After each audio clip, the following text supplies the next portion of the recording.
Sticky Fingers is the ninth British and 11th American studio album by the English rock band The Rolling Stones, released 23 April 1971 on their new and own label Rolling Stones Records after previously having been contracted by Decca Records and London Records in the UK and US since 1963.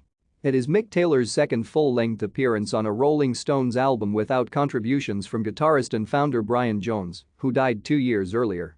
The original cover artwork, conceived by Andy Warhol and photographed and designed by members of his art collective, The Factory, showed a picture of a man in tight jeans and had a working zipper that opened to reveal underwear fabric. The cover was expensive to produce and damaged the vinyl record, so later reissues featured just the outer photograph of the jeans. The album featured a return to basics for the Rolling Stones.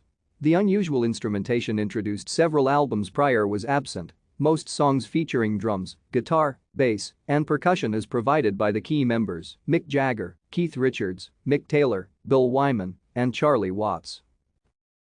Thank you for watching. Like and subscribe if you would like to view more of our videos. Have a nice day.